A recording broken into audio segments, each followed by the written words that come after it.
Hello, so inspired by Old World Home, which is a lady I follow on Instagram, I have made a list, like a manifesto of what we're going to try to do to make our Christmas super Christmassy.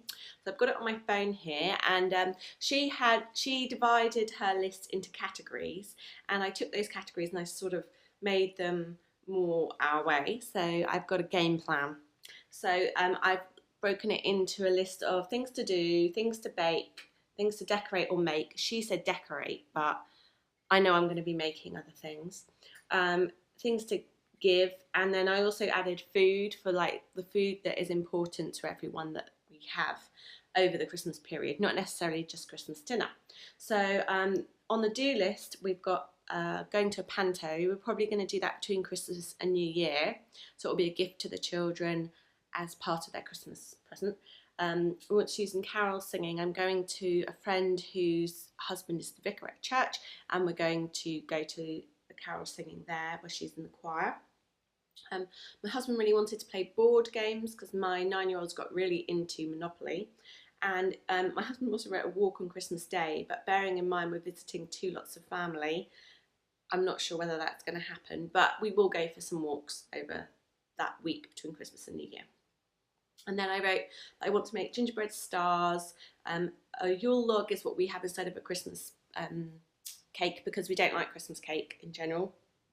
I think my daughter will eat it, but I think she's the only one. So instead we're going to make a Yule log, which last year I think I ended up making 3 in a week because we ate it so much. And mince pies because they're classic. And then to decorate and make, I haven't put all of the presents I'm making for different people because I don't want them to see. But I've got a gingerbread house kit that my mum bought. It's a house and a train from Costco. I want to make a wreath because I've got a friend that's running a wreath workshop, so I'd quite like to go to that. I'm hoping to do that later this week. And my daughter requested that she wants to make presents for her teachers, and we'll probably do chocolates with little sprinkles on. So to give, for the last couple of years we've given to a local charity called Step by Step, which is for homeless, or I think it's homeless, yeah, young people. I think they're sort of 16 to 19 or something like that, or it might be a bit older than that, but they're quite young. And we've done that the last few years where we've collected up some toiletries and chocolate and things, and that way the charity can give each young person something lovely on Christmas Day to open that's just for them, all new stuff.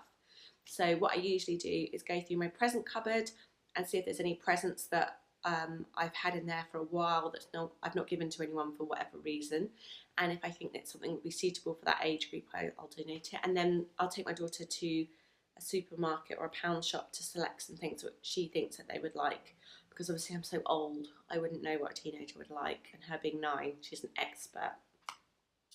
And the other thing is, at this time of year, I've just added onto my list, is to remind me to donate to the food bank drop-off points in supermarkets. So each time I go to the supermarket, I'll try and buy 1 or 2 things to add in there.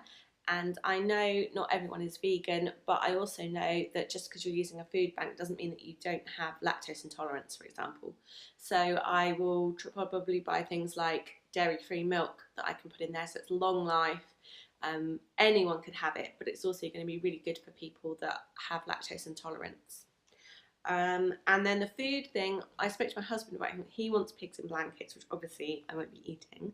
But I want to make a lentil walnut loaf, which I made a few weeks ago. You can probably see it on my Instagram.